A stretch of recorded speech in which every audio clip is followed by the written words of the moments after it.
नमस्कार साथियों, ambition institute की एक और 50 महत्वपूर्ण प्रश्नों की सीरीज में आपका स्वागत है।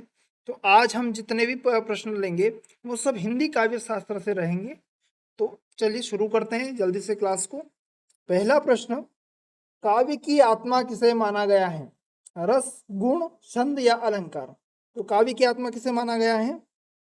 रस को। पंडित राज जगन आचार्य विश्वनाथ और पंडित राज जगन्नाथ और भरत मुनि, मम्मट, इन सब ने रस को ही काव्य की आत्मा माना है।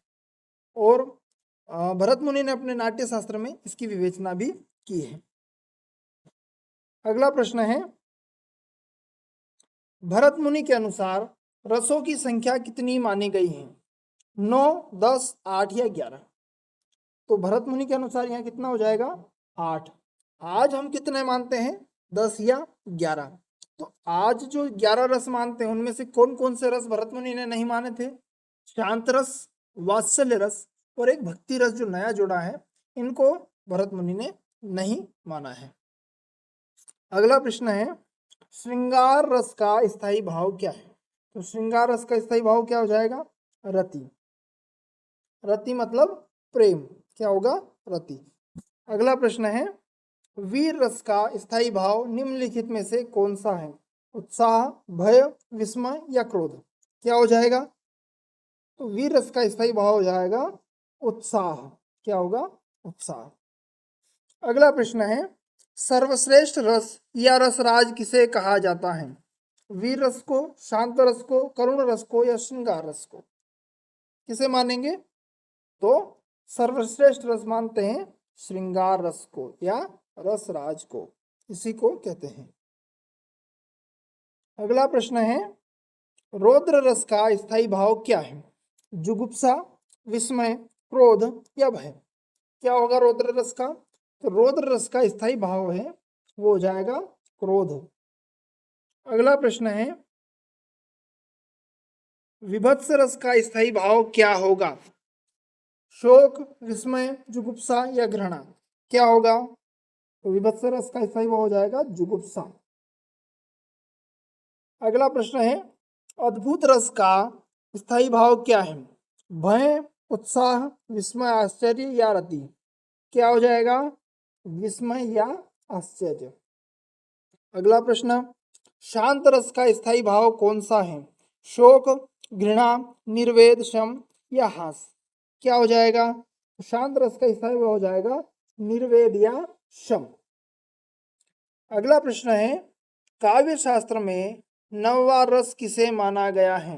तो काव्य शास्त्र में वात्सल्य, भक्ति, वात्सल्य, शांत, वात्सल्य, भक्ति रस और भयानक रस कौन सा माना गया है? तो नवा। 8 रस तो भरत मुनि ने माने थे और नवा रस जो जोड़ा गया वो जोड़ा गया शांत रस। कौन सा है? शांत रस। अगला प्रश्न है, वात्सल्य रस का स्थायी भाव क्या है? स्नेह, अनुराग, वत्सलता, वत्सल रति या देवरति? तो कौन सा है? वत्सलता इसका सही उत्तर होगा और इसी को हम 10वां रस मानते हैं। अगला प्रश्न है, भयानक रस का स्थायी भाव क्या है? भय, घृणा, क्रोध या शोक? तो भयानक रस का क्या हो जाएगा? इसका हो जाएगा भय। अगला प्रश्न है, करुण रस का स्थायी भाव कौन सा रस है? माफ कीजिएगा, करुण रस का स्थायी भाव क्या है? तो करुण रस का स्थायी भाव क्या हो जाएगा? निर्वेद, शोक, जुगुप्सा, भय? क्या होगा को करुण का? करुण का हो जाएगा शोक। अगला प्रश्न है, संचारी भाव की कुल संख्या कितनी मानी गई है? 33, 9, 11 या 8? कितनी है? तो संचारी भाव की कुल संख्या है 33। अगला प्रश्न है, दुख ही जीवन की कथा रही, क्या कहूं आज जो नहीं कही, में कौन सा रस है? वियोग, अद्भुत, शांत या करुण? क्या होगा? तो दुख ही जीवन की कथा रही, दुख है और जो कह नहीं सकते ऐसी बात क्या होगी? करुणा होगी। तो इसमें कौन सा रस है? करुण रस। अगला प्रश्न है, भरत मुनि के नाट्य शास्त्र में किस रस का उल्लेख नहीं मिलता? हास्य रस, विभत्स रस, करुण रस या शांत रस। तो कौन सा रस नहीं मिलेगा? तो भरत मुनि के नाट्य शास्त्र में शांत रस नहीं है। और कौन से रस नहीं है? एक वात्सल्य रस नहीं है और एक भक्ति यानी कि ईश्वर विषयक प्रेम या रति, वो हमको भरत मुनि के नाट्य शास्त्र में नहीं मिलते। अगला प्रश्न है, स्थायी भावों को जगाने वाले या उद्दीप्त करने वाले कारक को क्या कहते हैं? तो क्या कहेंगे? विभाव, अनुभाव, आलंबन या संचारी भाव? क्या कहेंगे? तो विभाव।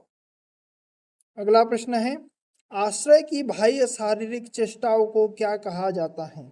स्थायी भाव, संचारी भाव, विभाव या अनुभाव? क्या कहेंगे? इसका उत्तर हो जाएगा अनुभाव, ऑप्शन डी। अगला प्रश्न है, सात्विक अनुभावों की कुल संख्या मानी गई है? 4, 10, 6 या 8? कितनी मानी गई है? Option D 8। अगला प्रश्न है, किलकत कान घुटरुवनी आवत पंक्ति में कौन सा रस है? श्रृंगार, भक्ति, वात्सल्य और हास्य। किलकत कान यानी कि किलकारी मारते हुए काना, घुटरुवनी आवत यानी कि घुटने के बल आते हैं, इसमें कौन सा रस है? तो इसमें रस हो जाएगा जहाँ बच्चे को, किसी छोटे बच्चे को लाड करने का उल्लेख वहां आता है, तो वहां आ जाएगा वात्सल्य रस। अगला प्रश्न है, बरसत लालच लाल की मुरली धरी लुकाए में कौन सा रस निष्पन्न होता है? संयोग श्रृंगार, वियोग श्रृंगार, हास्य रस या शांत रस? कौन सा होगा? तो बरसत लालच लाल की मुरली धरी लुकाए, इसमें रस हो जाएगा संयोग श्रृंगार। कौन सा होगा? संयोग श्रृंगार। हे खग मृग हे मधुकर श्रेणी, तुम देखी सीता मृगनैनी। भगवान राम जब जंगल में माता सीता की ढूंढ रहे हैं लक्ष्मण के साथ में, तो वो कहते हैं कि हे खग मृग हे मधुकर श्रेणी, तुम देखी सीता मृगनैनी। तो इसमें कौन सा रस है? भयानक, करुण, वियोग या श्रृंगार या शांत रस? तो जब सीता जी से वियोग हुआ तो यहाँ कौन सा रस आ जाएगा? वियोग श्रृंगार। अगला प्रश्न है, वंदे में था दम वंदे मातरम या युद्धमान चेष्टाओं में कौन सा रस होता है? रौद्र रस, भयानक रस, वीर रस या विभत्स रस? तो क्या हो जाएगा इसमें? तो वंदे में था दम वंदे मातरम, तो जहाँ युद्ध होता है तो युद्ध में तो वीरता की ही बात होती है, तो कौन सा रस आ जाएगा? वीर रस। अगला प्रश्न है, श्री कृष्ण के सुन वचन अर्जुन क्षोभ से जलने लगे पंक्ति में कौन सा रस है?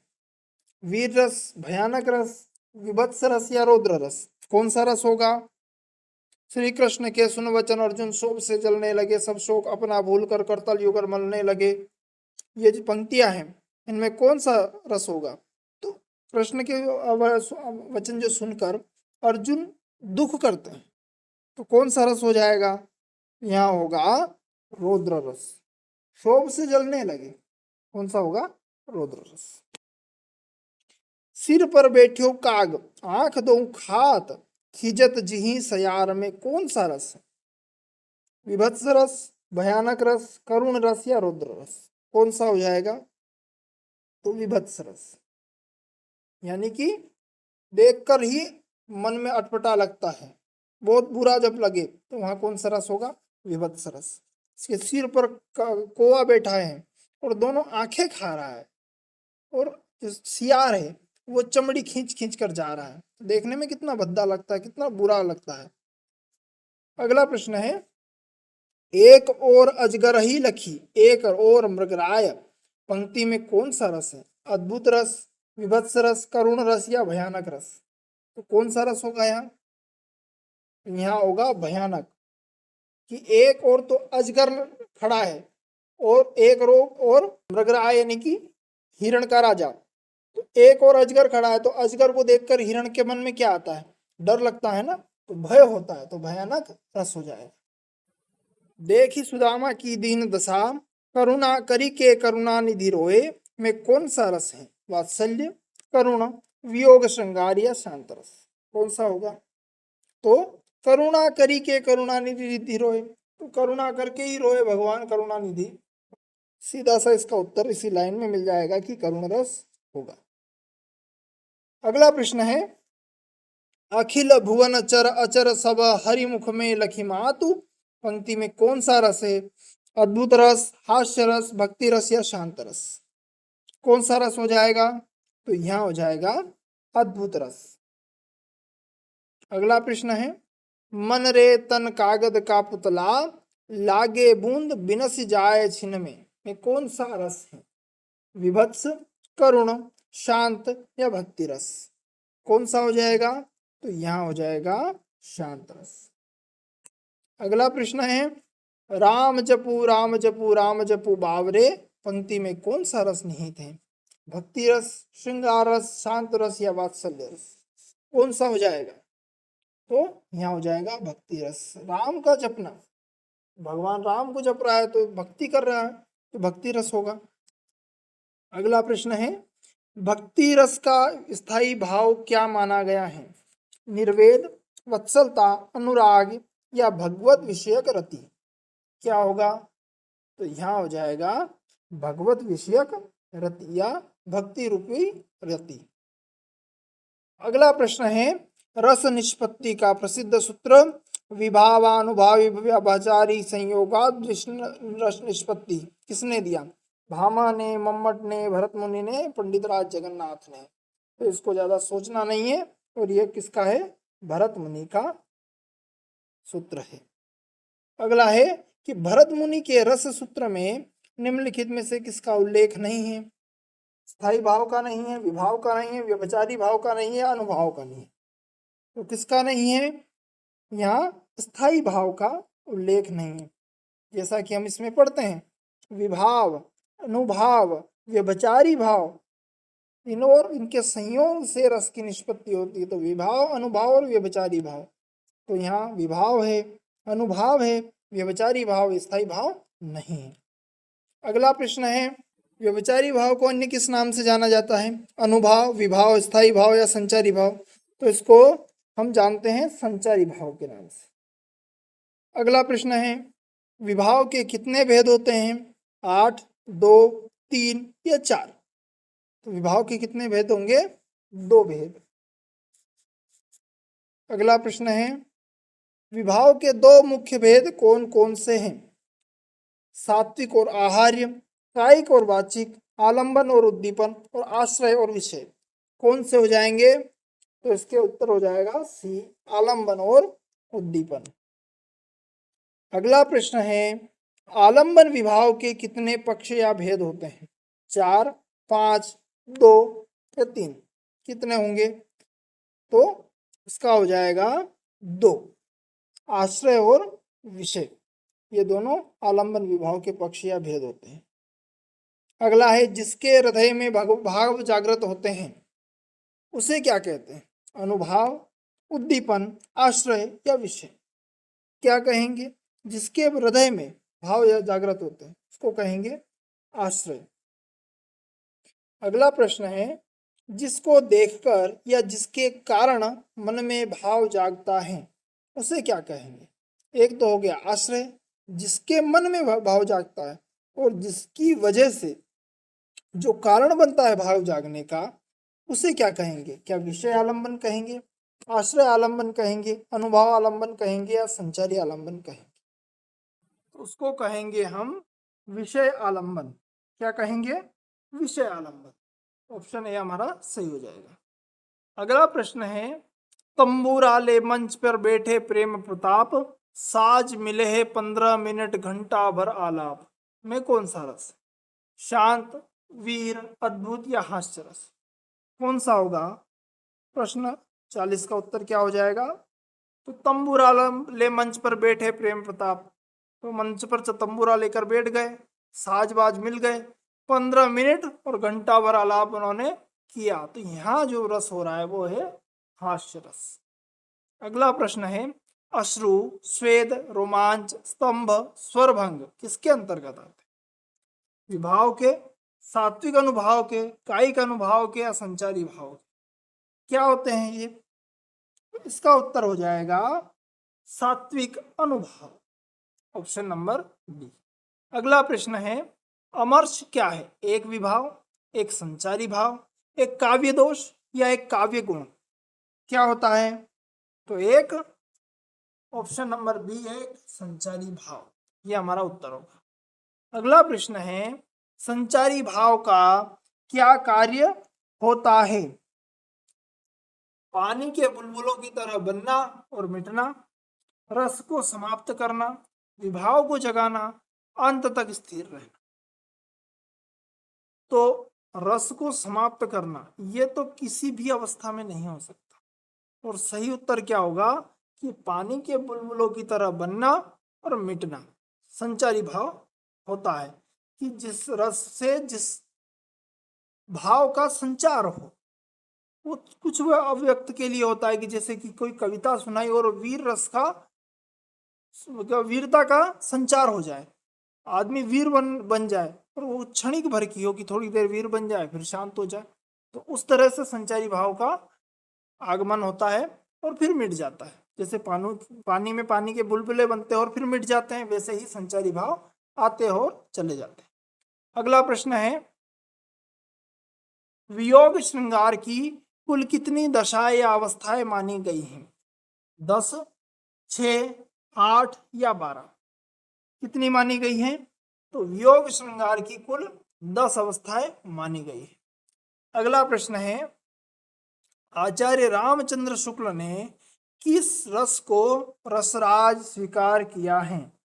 तो आचार्य रामचंद्र शुक्ल ने करुण रस, शांत रस, वीर रस या श्रृंगार रस, किसको रसराज स्वीकार किया है?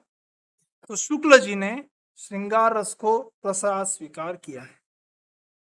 अगला प्रश्न है, रसो वे सह, यह उक्ति किस उपनिषद से ली गई है? कठोपनिषद, छांदोग्योपनिषद, मुंडकोपनिषद या तैत्तिरीय उपनिषद से? किससे ली गई है?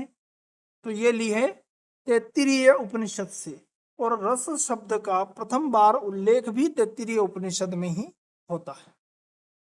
अगला प्रश्न है, वाक्यम रसात्मकम काव्यम, रसात्मक वाक्य ही काव्य है, किसकी परिभाषा है? पंडितराज जगन्नाथ की, आचार्य भामह की, आचार्य मम्मट की या विश्वनाथ की? किसकी है? तो ये है पंडितराज जगन्नाथ की, और इनका ग्रंथ कौन सा है? इनका ग्रंथ है रस गंगाधर। अगला प्रश्न है, रमणीयार्थ प्रतिपादक शब्द काव्यम, किसकी उक्ति है? भरत मुनि, आनंदवर्धन, आचार्य विश्वनाथ या पंडितराज जगन्नाथ? तो किसकी उक्ति है ये? पंडितराज जगन्नाथ की। किसकी है? पंडितराज जगन्नाथ की। अगला प्रश्न, केशव कहीं न जाई का कहिए, देखत तव रचना विचित्र अति, में कौन सा रस है? शांत, अद्भुत, विभत्स या भयानक? कौन सा रस हो जाएगा? तो इसमें होगा अद्भुत रस। अगला प्रश्न, जो भाव मन में केवल अल्पकाल तक संचरण करके छिप जाते हैं उन्हें क्या कहते हैं? जो अल्पकाल तक संचरण करके छिप जाते हैं, तो स्थायी भाव होंगे, संचारी या व्यभिचारी भाव होंगे, विभाव होंगे, अनुभव होंगे? क्या होंगे? तो जो अल्पकाल तक संचरण करते हैं वो क्या होंगे? संचारी भाव। क्या होंगे? संचारी भाव। और भरत मुनि ने इनको क्या कहा है? व्यभिचारी भाव। तो ये आज की हम कक्षा यहीं समाप्त करते हैं। आशा करते हैं कि आपको यह कक्षा पसंद आई होगी। अगर आपको ये पसंद आई हो तो वीडियो को लाइक कर देना, चैनल को सब्सक्राइब नहीं किया हो तो चैनल को सब्सक्राइब करके बेल आइकन जरूर प्रेस करना। मिलते हैं अगली वीडियो में, तब तक के लिए जय हिंद।